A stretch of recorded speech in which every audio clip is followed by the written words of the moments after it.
And with that, I did want to think about, we talked about how do we invest in molecules itself, but how do we actually start to develop new molecules? How do we create them itself? So I want to bring our master of ceremony, Vineet from UTMB, back up, and Mike Nally from Generate Biomedicine to talk about how do we actually design these molecules in the future.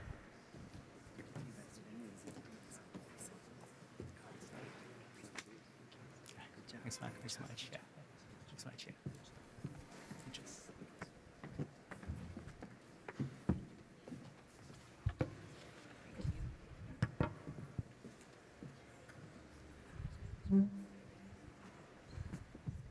Hello, hello.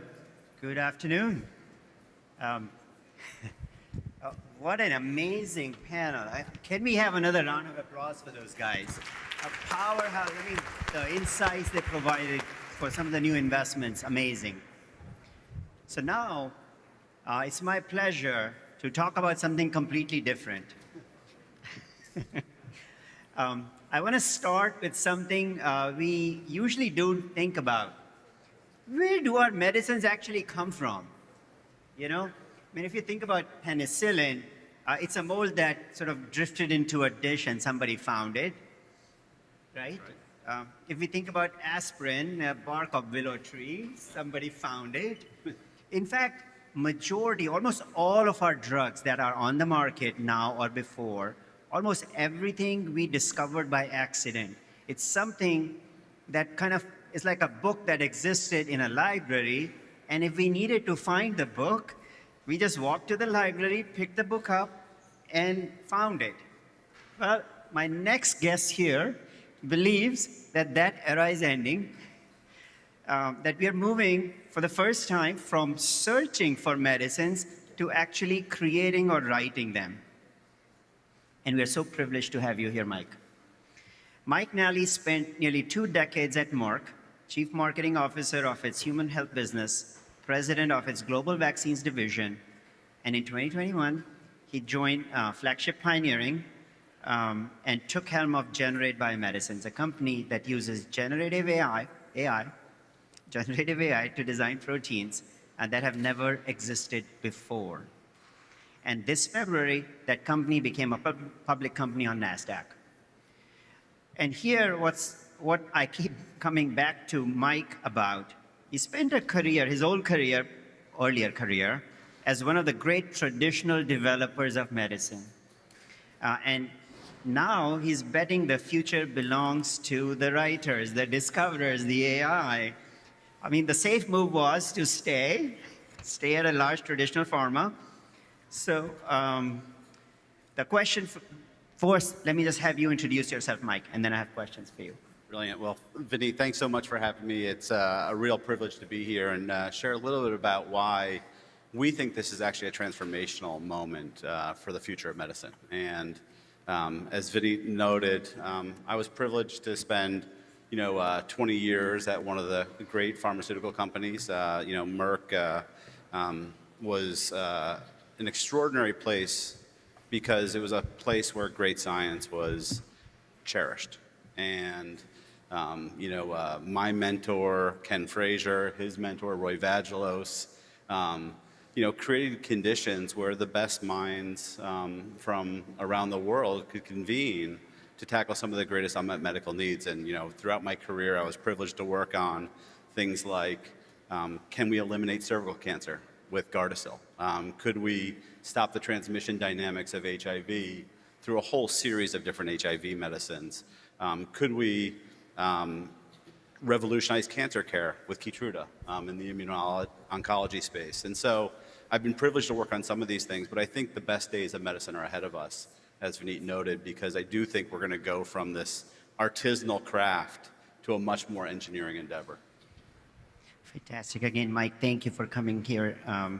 So let's start from the beginning. Take me back to the decision, the moment, you're on the top at a top pharma, developing some amazing medicines, impacting millions and millions of lives. And then somebody comes with this AI demo to you, say, hey, and then you say, you know what? I have to do this. I have to do this. Tell us that moment. Well, I've been plagued by 2 overarching phenomena my whole career. One is that despite some of the best minds around the world being committed to these fields, research productivity in drug discovery has been going down for 4 decades in a row. So it costs more to make a new medicine today than it did yesterday, and than it did a year ago or 10 years ago. And unfortunately, that lack of productivity has led to a lot of the ire, I believe, that the public has for the industry, because ultimately too many patients don't have access to the breakthrough therapies they need. And this is true in every jurisdiction around the world. It's true in Houston, it's true in Africa, it's true in Asia. And without solving the productivity equation, I didn't believe you could actually solve the business model challenge that led to these suboptimal pricing practices. And so when I was approached, this was in 2020, with some very scant data. This was before the release of this kind of generative AI wave. But what I was able to see was, with a good prior model and some of these advanced machine learning techniques, we were starting to map an extraordinarily large search space. The search space for a protein, there's about 200 amino acids in the average protein, 20 natural selections. So the search space and the combinatorial possibilities is atoms in the universe cubed. And part of why we've had such a hard time finding these things is we rely on the immune system to give us our starting points. So we immunize a human, a mouse, or a llama, and then we manipulate a protein to find something that works. But despite the majesty of nature, we've only sampled 1 drop of water in all the Earth's oceans of potential proteins. And so if you have a good prior model, the opportunity ultimately is to come up with biological answers that nature just hasn't had the time to sample at this point. And so we started to see this sort of possibility. And this all predates the release of ChatGPT and all these sort of things. But when you apply these generative tools to the language of biology, you get extraordinary answers. And what was unique about the protein space, and this has been well elucidated post the Nobel Prize being awarded to the team at AlphaFold, was there were 2 foundational data sets. So companies that sequence, like Illumina, have sequenced every species on the planet, 200 million amino acid sequences. And then the structural biology community, without, I think, knowing it, created an extraordinary, well-curated database of about 200,000 high-quality, high-resolution structures of proteins. That allowed us to start to understand sequence to structure in relationships. That's the training data that led to the AlphaFold discovery, which was a prediction task. We happened to go after a slightly different task, which was a generative task.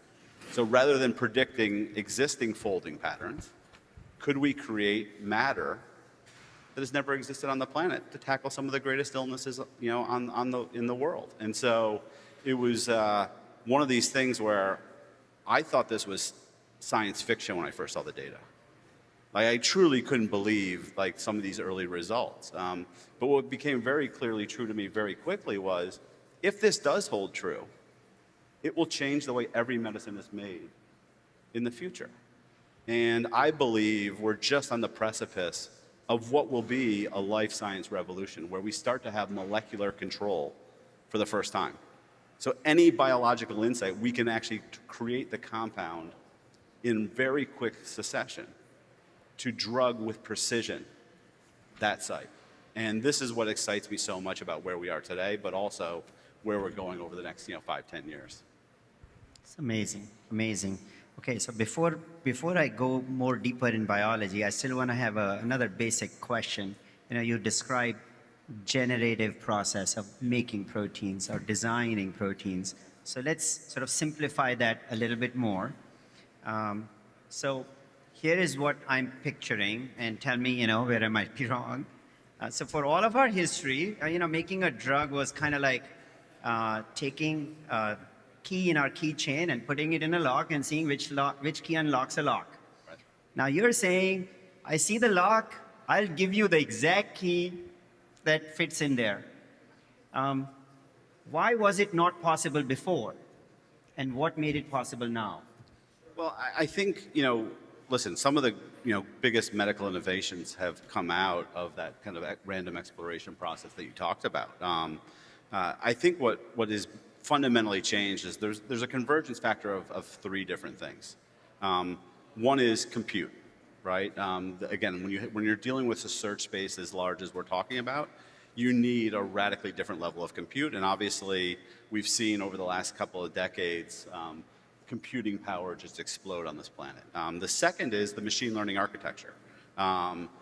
Generate was founded in 2018. The Transformer paper out of Google was published in 2017. So it was using these new machine learning architectures to ultimately traverse an extraordinarily large search space.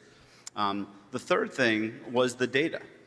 And the data sets aren't really prevalent in much of biology. And biology happens at such a small scale. We don't always have all the tools we need. And I think this will come to kind of some of the challenges for brain health to effectively measure biology, to unleash these tools in the way they need to be unleashed. And so I think what we have today are extraordinary computational capabilities. We have extraordinary machine learning models. But if you don't have the right data sets, they're worthless. And machine learning, AI drug discovery will not be a panacea for all of medicine. It can't be, because we haven't effectively measured biology at the scale at which it happens with the precision and with a thoughtfulness around how we capture data in a standardized way so that it is actually machine learning ready. Impressive, impressive. So one counterintuitive position that this presents is, so now you're saying, okay, I can make an antibody or a protein or a drug for almost anything you give me. I can generate it, design it. So now, does the bottleneck become not designing the medicine, but actually finding the biology to target? Yeah, there's no doubt. I mean, I think we are target poor. I see. As an industry, right? I mean, and again, this predates these generative approaches. Great teams of scientists usually can find a molecule over time. But having the depth of biological insight to understand with precision where you want to interact and where you want to interrogate that a hypothesis has been a massive rate limiter. And so, we need to do a lot more on the fundamental biology side to understand precisely where we want to interrogate. Now, I do think in an era of molecular control, you can actually change the equation, though. So if I have molecular control, and let's just say I'm looking at a cancer cell in this instance, rather than presuppose a hypothesis about which receptor leads to optimal therapeutic effect, what if I bind every receptor on that cancer cell and observe function? So rather than presuppose the hypothesis in an era of molecular control, I can now bind every target, every epitope, Wow. and observe biology in which one modulates it in an optimal way. And I think that's going to be a massive paradigm shift for the industry. I think on the other side, though, you mentioned what is the rate limiter? Clinical development is still the rate limiter. Because you can scale these techniques massively in the preclinical phase for a whole lot of very good ethical reasons. We can't scale the experimentation in humans. And we are very data poor in that domain. And if you have, what we find with all of these tools, if you have good translatable preclinical assays, these machine learning models can be extraordinary at prediction. We used this for viral neutralization during the pandemic. One of the experiments we ran was all of the antibody therapies that were designed during the pandemic targeted the receptor binding domain of the spike protein. The problem with that is it creates evolutionary pressure on that domain, so the virus mutates. with these sort of tools, we were able to say, well, why don't we go after the fusion machinery in a highly conserved domain that's 99.99% conserved across all sarbecoviruses. Our immune systems find it to be a cryptic domain, so it doesn't produce antibodies. There's no pressure. And we were able to come up with an antibody that still, to this date, neutralizes all variants of concern. Amazing. And so I think with these sort of tools, we have a huge opportunity, but we have to, number one, have the depth of biological insight to know where to direct them, and then think critically about how we prosecute them. And I think the last panel did a really good job elucidating some of the challenges around even the categorization of disease, which has been a very blunt instrument for determining which patients benefit most when we have a given intervention. Yeah. So now let's target this sort of discussion on the hardest organ in our body, brain.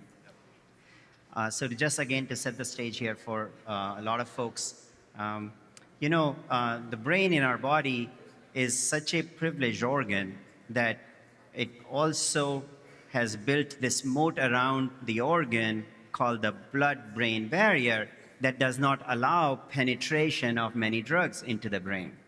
So now you can design a lot of stuff, but if it doesn't get into the brain, it doesn't get into the brain. So the question to you, Mike, is can you use your generative AI technology to design drugs that could cross better, could also, they carry both the ligand or targeting piece and the shuttle piece that allows them to transit this boundary? It's a great question. And I actually, this is where these technologies will have the most impact in the short term. What we find, again, is when you can study things in high throughput, you can actually optimize for almost any equation. Crossing barriers is one of those things that I think these technologies will open up massively. And we're already looking at how you get things into the cell. We're looking at how you get things across the blood-brain barrier, how you get things into the gut in a fundamentally different way, because you can assay that in very quick succession. You can learn the rules of biology. And what we find is that there are common codes that allow you to drive certain biological processes. One that's kind of well known within the protein design field is the YTE mutation for half-life extension. MedImmune discovered that in the mid-2000s. And it was a vehicle to extend the life of an antibody circulating in plasma and in the recycling characteristics. And so I think with these sort of technologies, if directed appropriately, these sort of shuttles become a very, very fertile space. I think the last panel talked a lot about we don't necessarily know where to target, but we do know there are some targets that we just can't get enough drug into the brain. And if we come up with the right shuttles, I think we could really make a major difference for patients. Certainly for conditions that require single enzyme replacement. There's a whole series of lysosomal storage disorders that these technologies could have a massive impact on brain health. So let's say we have cracked the problem of designing any drug against any target. We can get any drug against any target into the brain with the new shuttle technology. We can do all of that within days or weeks or maybe months at the most. So then the bottleneck actually is not any of that. The bottleneck moves down to what you talked about earlier, which is clinical trials. So now, suddenly, you have a lot of drugs potentially, and not enough patients or not enough access to patients and not enough characterized patients to be able to test them on. Or, especially in the brain health field, not enough endpoints there, not enough ways to really figure out what's happening in the clinical trials. So how do you think about that particular bottleneck for you guys? I mean, it's everything. I mean, it's actually what precludes us from doing more work in brain research. Like, I'm completely motivated by where can my technology have the greatest impact on humanity. And if you just sat there and looked at it in the abstract, you'd say, well, these sort of neurological conditions, the burden of disease is almost as great as any other condition on the planet. The reality of it is, how do you study these things in the time horizon as a loss-making biotech? Yeah. That becomes really, really hard. Yeah. And that's part of why partnerships have become so important for us, because we can do certain things quite well. But when I think about, at Merck, we did a lot of work in Alzheimer's disease. We worked on, the beta secretase inhibitors, which, had a horrible fate of not making an impact. But when I think about the cost of those trials, when I think about the time horizon for enrolling those trials, when I think about the time you need to follow patients over what duration, and then I think about the regulatory risk, you start to stack risk on top of risk on top of risk in a way that makes it very unpalatable for investors, as you heard on the last panel, but also for these kind of innovative biotech companies who don't have a license if we have to wait 5, 10 years for a clinical outcome.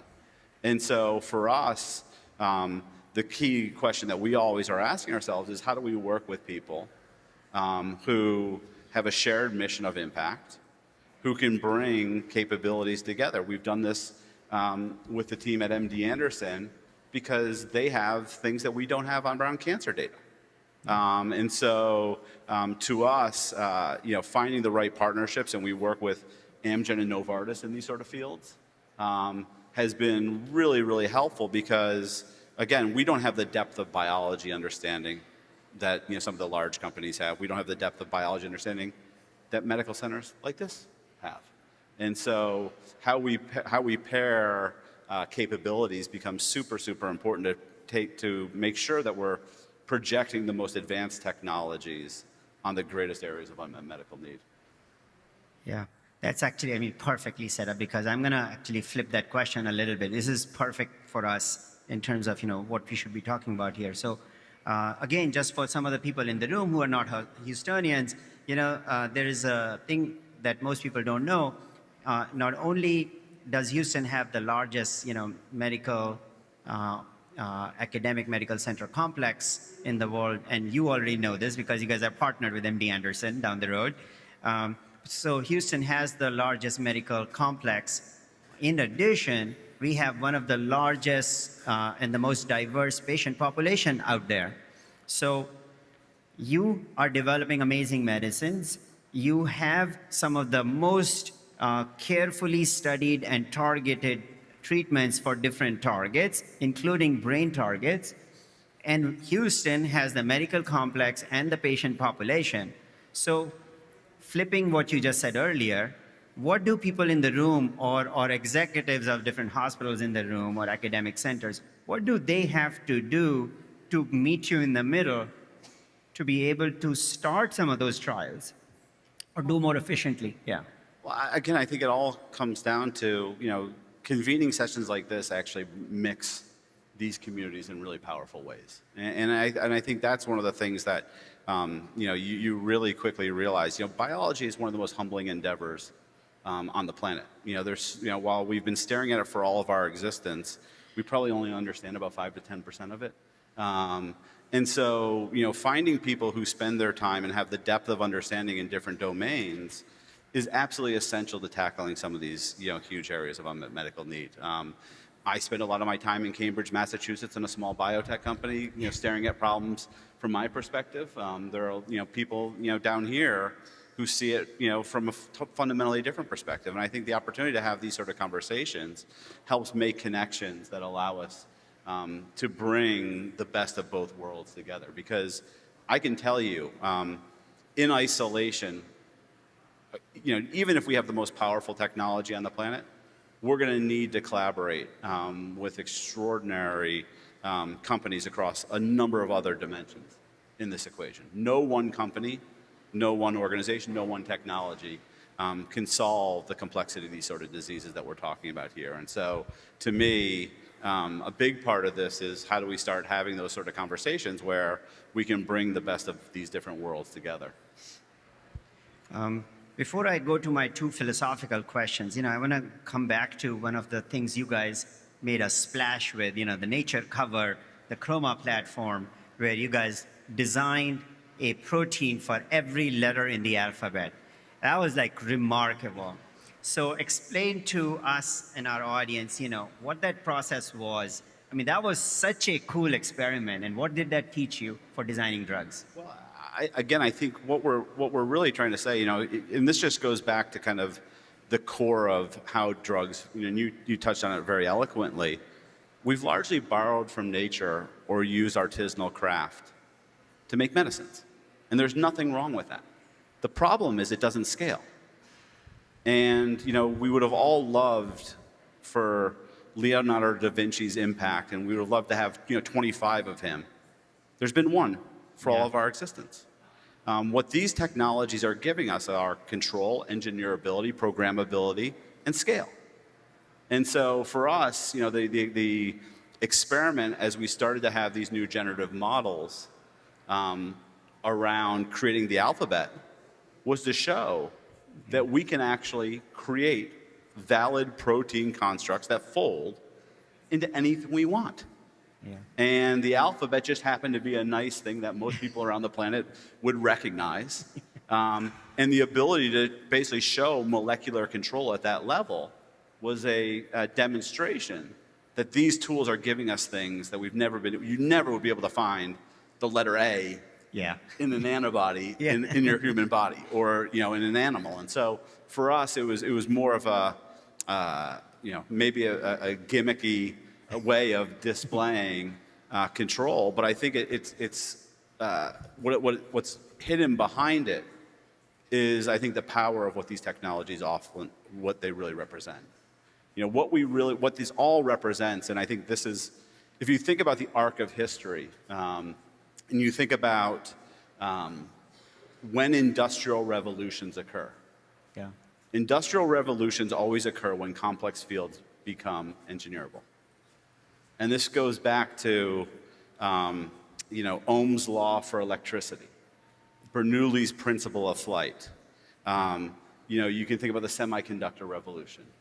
When we're able to distill complex domains down to their mathematical essence, you see this radical change in productivity. And biology, if you think about when we pick up a biology textbook and you compare it to picking up a physics textbook is filled with formulas. A biology textbook is filled with pictures. We've never been able to distill biology down to the mathematical essence. Yeah. And the bet we are making largely is that with the help of machines and the right data, we will be able to distill biology down to the mathematical essence. And I think that's kind of the core of why we believe this is a really special moment in time for humanity, because if you can start to control these things, it's not just for medicines. Think about material science. Yeah. Why do we use plastics? Yeah. Why wouldn't we use biomaterials in the future? This revolution could have one of the greatest and most profound impacts, and that's why I think a lot of people are starting to recognize that this will be the biological century. This is why the LLM providers, the first use case they talk about, Sam Altman will talk about curing cancer, Yeah. right? The only spin out of Google has been isomorphic. Yeah. And that's because I think they recognize that this is the domain that these tools can have disproportionate impact. Yeah, that's, really remarkable. I think I like what you just mentioned, how to convert or distilling biology into equations, because those can be put into a computer and you can scale it. Does that mean now that you can make drugs faster, more specific, more targeted, you have to do less experiments, perhaps, less expensive experiments, perhaps, less animal or other testing experiments, perhaps. So does that bend the curve for cost of drug development?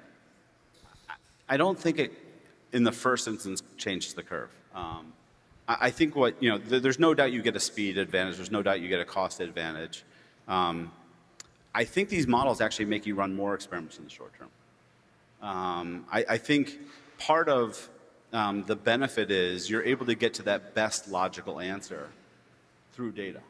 And you need actually to create data to actually refine and get to that optimal answer. And so I think in the short term, and part of the bet we've made, and I think this is kind of the misnomer in the field, is a lot of people say, well, okay, we'll do fewer experiments. We actually think we're going to do way more experiments. Because what's different about the generative AI wave in some respects is historically we've always been limited by an individual human hypothesis. What generative AI does is it creates hypotheses very, very quickly. Some of them are nonsense. Yeah. Some of them are extraordinary. And if you have a verification engine, and this kind of just goes to, think about the domains today where we've seen the greatest impact of generative AI. It's where you have rapid verification. So the reason Demis Hassabis chose gaming as his first domain was a scoring mechanism. It was a feedback loop to train the model to get better and better and better and better. Then we go into places like coding right now. Again, rapid verification. Math, rapid verification. Biology doesn't have a natural verification engine. So experiments are our verification engine. So the question becomes, how do we do more experiments to collect more data per unit time? And I think that's actually the era we're going to be in for the foreseeable. Over time, I think you may migrate to a world where we'd all love this. You push a button and you're 3D printing a medicine. I think that's a distant vision. At least not at home yet. Not yet. As we think about future that these medicines will deliver, the future that we would have more precise, less side effect generating medicines. So let's say 10 years from now, the generative design you guys are creating, other folks are creating, result in these amazing medicines. Walk me through, what would be different for each of us or a single patient. So first patient, and then we'll talk about normal people. So in the life of a patient, somebody who has a dementia, right now they get a diagnosis pretty late in life. They get supportive care or maybe some little meds and very little else. 10 years from now, what do you think a world looks like for a person like that with generative medicines? I think, unfortunately, the lead times for medicine development are very, very long, right? I mean, one of the things that's obscuring the progress in the state of the art in these sort of fields is the regulatory process and the development process historically was a 15-year journey. Our first medicine is in phase 3 in less than 5 years for a chronic care disease, which is about half of what it used to be. But if you say 10 years, I don't think we should be dishing out false hope. The journey from concept to marketed medicine is a long journey. Now, what I think you will have, and I think what we all should be excited by, is hope is on the way. And I think the tools are now starting to be available where we can have a greater degree of confidence that our conditions will be addressed within our lifetimes. I think too many generations have died without that sort of hope, where you end up with these sort of conditions and it's a hopeless cause. I do think we'll see breakthroughs in a number of domains. I think you heard earlier today, when we have a stronger genetic understanding of disease, we're able to tackle it with much more precision. We need to develop that sort of strong underlying genetic understanding in diseases of the brain. Too many of them, we don't have that understanding, because if we have that, we will create the tools to ultimately prosecute that, certainly over the next 5, 10, 15 years. So with that, my last question, and it's perfect timing. I see Steve Carnevale, his personal mission, resilience and prevention. So how do these new generative medicines play a role in a way that it protects us from ever developing brain diseases, dementia, and stuff like that? Well, I mean, the best thing we can do, having spent a good portion of my life working in Merck's vaccine group, is prevent disease, right? I mean, way too much of our economy, way too much of our resource is targeted toward treatment. And obviously, the better we can do to get to the root cause and address it before it actually manifests itself, the better off we are. I think where these tools are going to be really helpful, and again, forget the molecular generation side that I spend the majority of my life on. Machine learning is extraordinary for understanding patterns. And with the right data, we're going to have insights into the complexity of biology that have escaped human imagination. And it will be an extraordinary tool to complement that, the brilliant scientists here to come up with links that we've just missed. And I do think, much of disease is complex. Much of it is multifactorial. We've done a really poor job. We try and address disease in these kind of one-off interventions.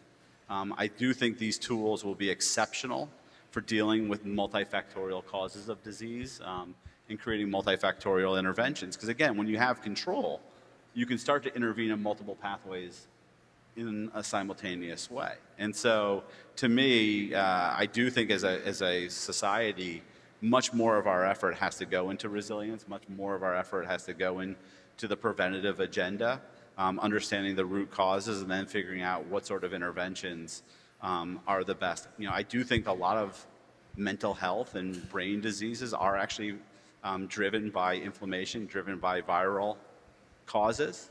We